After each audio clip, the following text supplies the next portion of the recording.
Hello, I'm Ben Wattenberg. It's been 3 years since the Army seized power in Haiti. Now, President Clinton may send in the Marines. Is that the best thing for Haiti? Is it the best thing for America?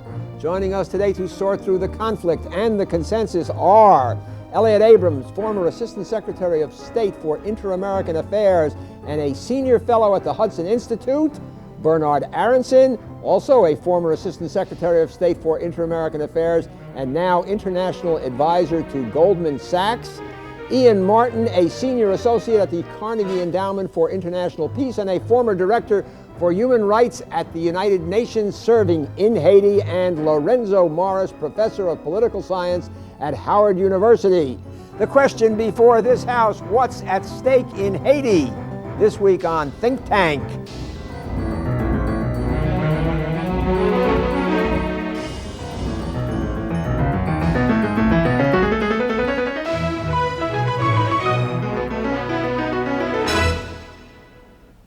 In 1804, Haiti became the second nation in the Americas to achieve independence after a slave rebellion overthrew the French.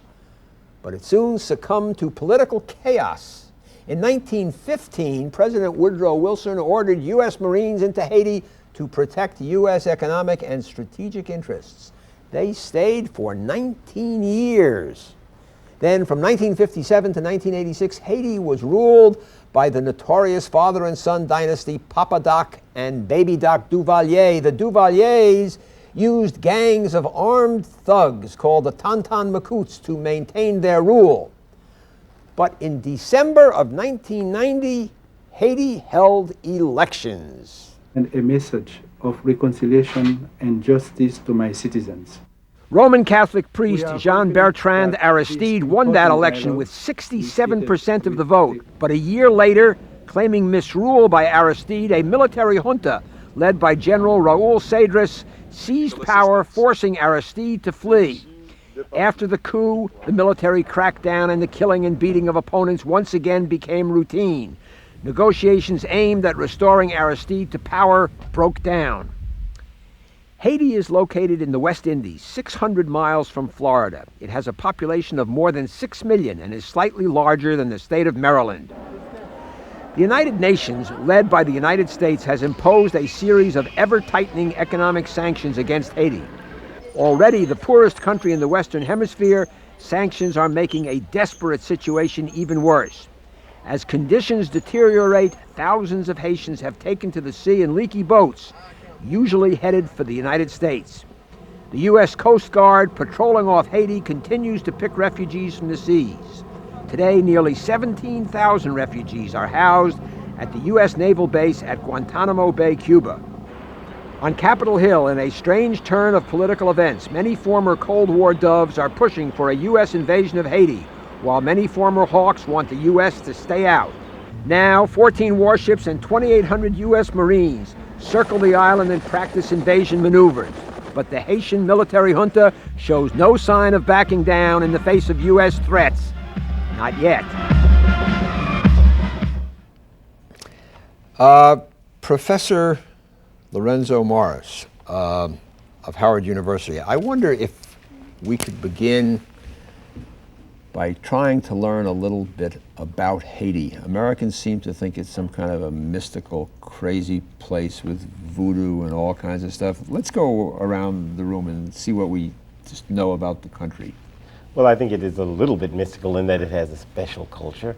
It obviously has the voodoo influence, but it has something quite obvious, which is a strong historical relationship with the U.S., even though it is not a formal relationship. When the revolution occurred at the beginning of the 1800s, the U.S., that is the presidents recommended from Jefferson to Madison, an embargo to quell the influence of the newly rebellious slaves. The largest slave rebellion in the U.S.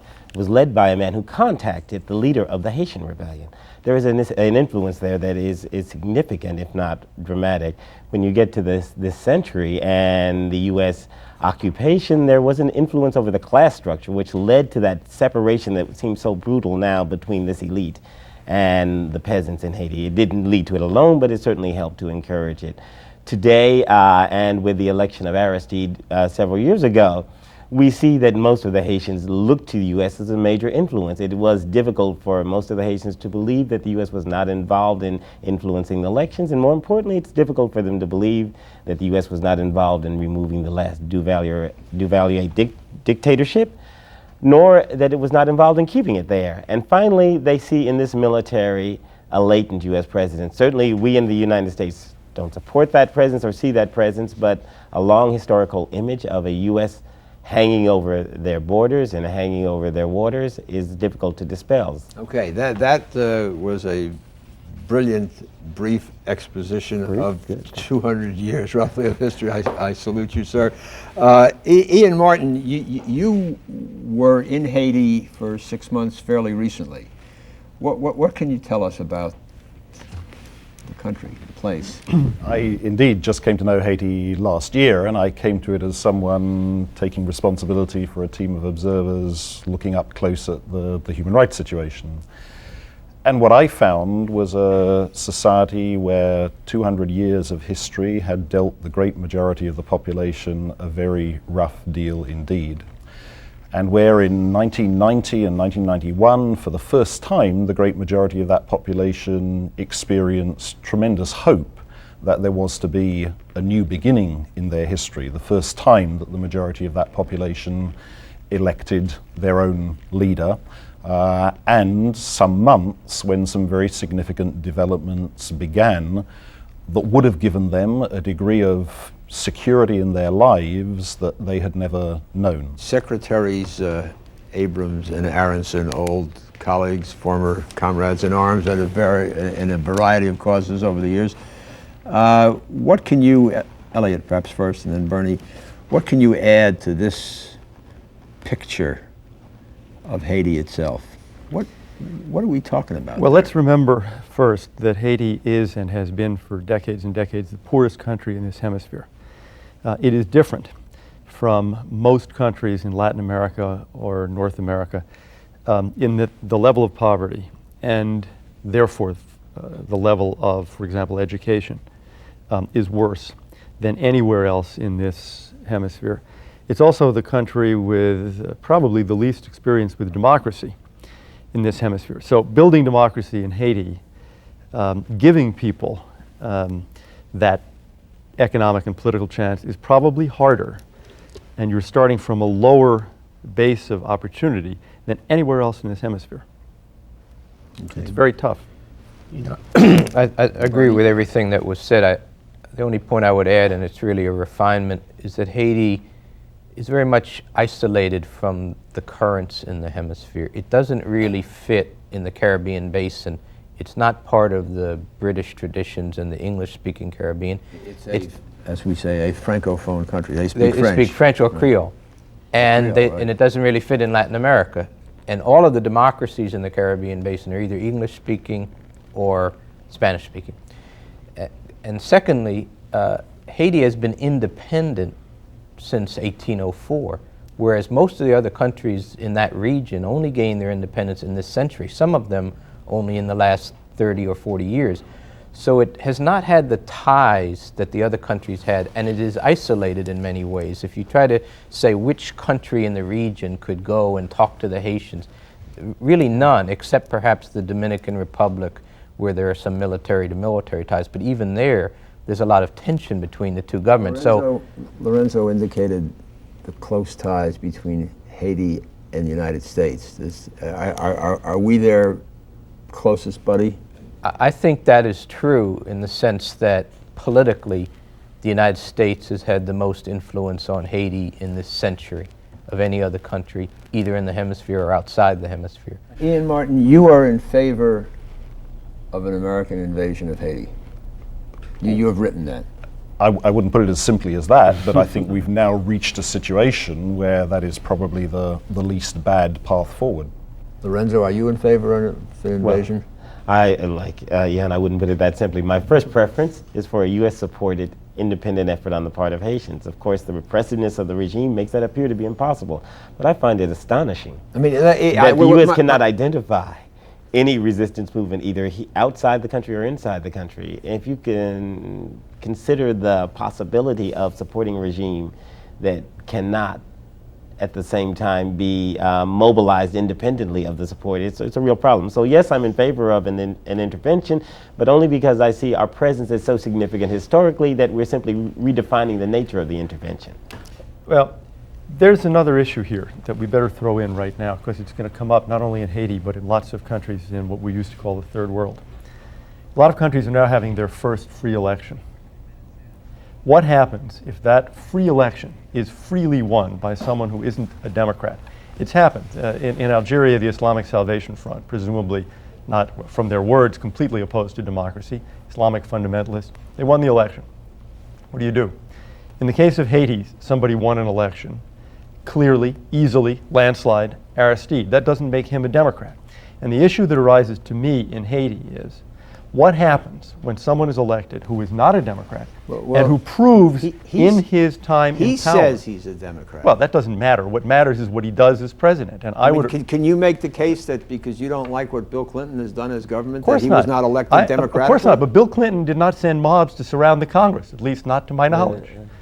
What we're talking about here is a real problem that's going to come up, has already arisen in many countries. What happens when someone does not behave as a Democrat in office?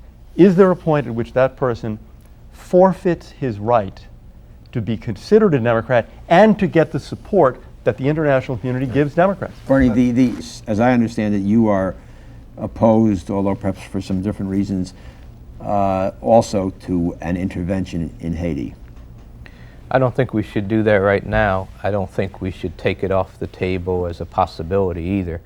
You know, there are really three ways you can deal with Haiti. You can capitulate, you can negotiate, or you can invade. And I would like to see the threat of an invasion used to enhance the ability to negotiate. I don't think we did as good a job as we could have, and I'm not pointing fingers because I was involved in the policy as well, to try to reach a negotiated political settlement. And I think we could have exhausted that possibility more than we did. Aristide abused power when he was in office, and that has to be factored into any solution.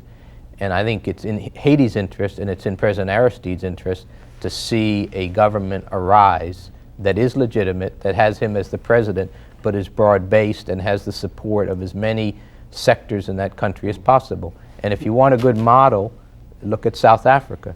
There, Nelson Mandela was wise enough to reach out and try to bring in all of the factions, many of whom have been killing each other for years, and try to create some government of unity and that gave confidence to all sides. Hold on, Lorenzo. Well, I just wanted to comment that the saddest thing in the world, someone said after Nkrumah was overthrown, was to be the only Democrat. This is the former president of Ghana. Ghana, yes. To be the only Democrat in the government.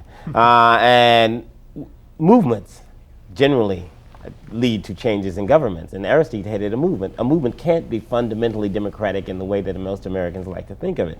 An election is an introduction to democracy. It's not the declaration of it. He won an election with an introduction and an offer to pursue democracy. It was difficult for him or difficult for others in the regime to guarantee it, just as it will be difficult for Mandela in South Africa. And I think that's part of the problem. What happens then is that there are uncertain rules. One of the problems in any country like this is that the party systems are shallow. They may have a lot of people, but there's no structures to reinforce them as we have in the Democratic and Republican parties. So in a sense, it would be harsh. It may be reasonable to criticize Aristide, but it would be harsh to say that he could do a lot to assure a democratic structure since the structures weren't there. Yeah, but we're not talking about assuring. I'm talking about, you know, when we talk about his human rights violations, we're talking about encouraging mobs to surround Parliament to prevent a vote of no confidence in his prime minister. Haiti's problem, one way of summing it up, is they don't have a Mandela, they have an Aristide, and that's been a problem impossible to overcome. But violence occurs frequently. There's a great exaggeration as to how great a problem that is. I think President Aristide is a Democrat, not an absolute perfect Democrat. I don't meet a lot of those, but a real Democrat. And the extent to which the public debate here has begun to be based on a completely distorted account of the experience during 1991 is a very serious problem, a very serious falsification of the record, in my view. I was watching the human rights situation during that period from the vantage point of Amnesty International. And like everybody else in the human rights community, we would assess that period as by far the least bad period in terms of human rights violations in Haiti, and a period in which some extremely positive developments were underway. There was a clash of two kinds of democracy during that period. From 1986 onward, there was a great flowering of popular democratic movements, and at the same time, there was a parliament which in many ways failed to reflect the political change that was taking place in Haiti, and they came into conflict, and I have criticisms to make of how President Aristide handled that situation. But to suggest that this is a situation where someone fundamentally anti-democratic came to power by democratic means, which may be the case in Algeria, is certainly not the case in Haiti. Well, I don't see any reason to believe that Aristide, on the basis of a life's record, is fundamentally committed to democracy. It seems to me he views it as instrumental. It got him to power. It may allow him to do some of the things he wants to do in Haiti. But when people get in his way, got in his way as president, he used undemocratic means to get them out of the way. I just wanted to comment that in the literature of political psychology, from Eric Erickson to the present, every movement leader appears undemocratic. Movements don't generate the kind of image. If you look at one thing that I can perhaps agree with you on, that he didn't do this traditional of American democracies, is he didn't do the public relations things. He didn't do, that's a kind of outreach. He had anti-American rhetoric, and he talked about this, the elite Pétionville, the wealthy in Haiti, in a way that suggested they were threatening the survival of democracy. Well, certainly they were threatening the survival of many other peasants, but he talked about them in ways that were inconsistent with our image. And I think that some of that is image. Some of that is natural movement transition. A movement, it has to be a tightly organized unit. Right. Can I ask, the driving force, it seems to me, politically now, is coming from the Congressional Black Caucus. Do you see that is that a correct statement? The driving force for an invasion? It's a partially correct statement. I mean, I think certainly if you look back to the administration's change in position in May, it wasn't just the Congressional Black Caucus, it was a wider constituency of criticism of the previous policy. Certainly to the extent the refugees are the issue, then it's a whole Florida constituency, that the Florida governor and everyone else that are pushing for it as well. I think the driving force from the caucus is for some solution that is less brutal, or attempted solution that is less brutal than the sanctions. What about the Congressional Black Caucus? Well, I think race plays I think the Black Caucus has had a large impact, or the black community more generally, because Randall Robinson of Trans-Africa, the guy who went on the hunger strike, not part of the Black Caucus. But I think race is critical. It's hard for me to believe that there would be this much resistance in the United States to a group of refugees who were not black. And indeed, we do not resist any other group of refugees as much as we resist Haitian refugees. What, Bernie, just let's finish up the race thing. What about race? I think it's an issue in Haitian politics, and has been for a long time, and it's an issue in our politics, but it shouldn't drive the debate. We should decide whether our values and our interests are at stake here, and if they are, and to what extent, what should we do about them, and try to have that debate. I think Elliot is right that if the refugees were white, we probably would respond somewhat differently, though the refugee issue is very complicated. I know that. Let me ask you guys, I want to go on to one other question, which is what do we think of Clinton's foreign policy? But I first want to ask both Bernie and Elliot this question. Over the years, you have, from sort of different perspectives in different parties recently, been very frustrated by the fact that the liberal wing of the Democratic Party, that's not just the Congressional Black Caucus, but a big and perhaps growing part of the Democratic Party, has been afraid to use force, or thought that America is whenever it uses force or flexes its muscles, is a malign force. Aren't you tempted when you see the liberals, who you have all along said, hey, why don't those guys give us a break one time and show that we're a world leader and we can do something? Aren't you tempted to say, hey, let's go with it this time? Get everybody on board. No. I'm not, because I fear the results of this intervention would not be happy ones for the United States. This is a question of, it's easy to get in, how do you get out? And so what you might prove, even to those very liberals, is that they had it wrong that time, and that intervention really is always a morass and you just shouldn't do it. this is the wrong place to prove the principle that intervention is really a terrific thing. Bernie? Look, when you go to war, even against an army that is as pathetic as the Haitian army, real people's lives are at risk, American lives and Haitian lives. And the last reason we should do that is to score some political point. I mean, that is a very serious decision, and we ought to make it based on the principles that are at stake. And I'd like to make one point. Well, isn't one of the principles that America is prepared to respond with muscle when it has to? Potentially. For democracy. The credibility of the country is a legitimate issue, but that's different than convincing some wing of the Democratic Party that they should have had a different view all along. I don't think that that's a basis for dealing with Haiti at all. All right. Let me move on to what I think is going to be our final aspect of this thing. Ian Martin, let's go around, or interrupt if you would like. How has the Clinton administration handled this deal? He started out with a pretty rough situation because the best moment for getting clear, firm messages to the Haitian military would have been immediately after the coup, and he came in when there'd already been a long period of time of their learning that the US administration was not serious about wanting them out. He set a different policy. I don't believe it was pursued firmly, toughly, consistently enough, and it eventually collapsed with the withdrawal of the Harlan County. And then he changed policy again this May, and I broadly support the policy that has been set since this May of attempting to get the Haitian military out by tough, targeted sanctions, but being prepared to back that up with the credible use of force. But if you look at the underlying policy, I think there was a serious attempt from spring '93 onwards to achieve a peaceful solution which collapsed because there weren't tough enough messages underlying it. I think there's been a change of policy which has now brought a real possibility that the military could still be forced out by sanctions, but the necessity to proceed to the multilateral use of force if it fails. Lorenzo? Well, actually, I have many good things to say about Clinton. This would not be one of them. And I think that he started off very poorly, and that's why my criticism would be severe. I think inadequately and inappropriately... Would be severe, you say? Yes.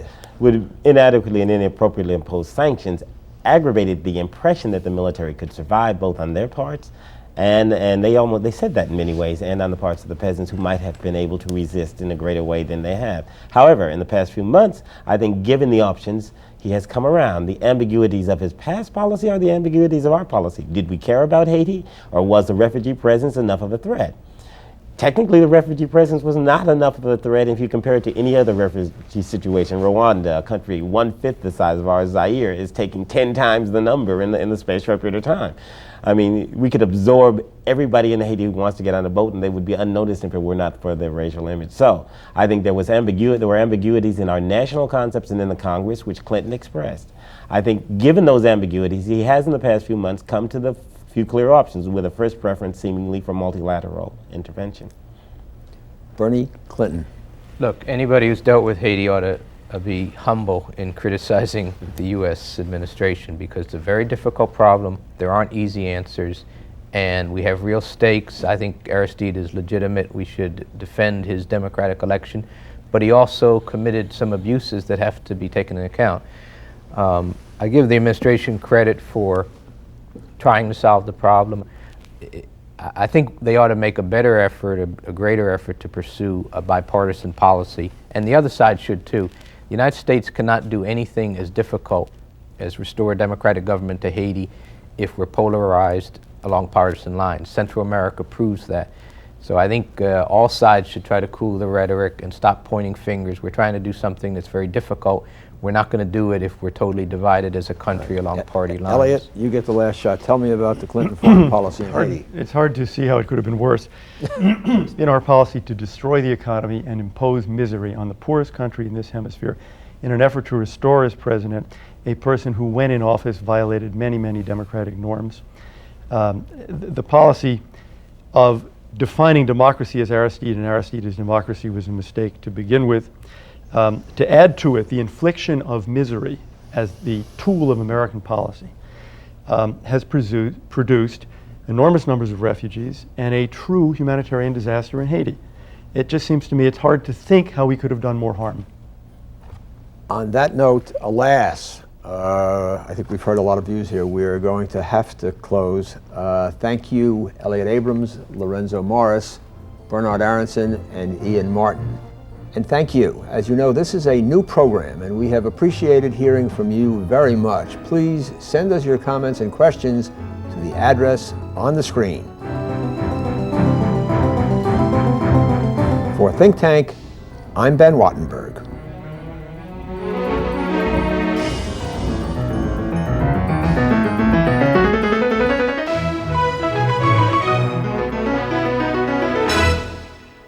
This has been a production of BJW Incorporated in association with New River Media, which are solely responsible for its content.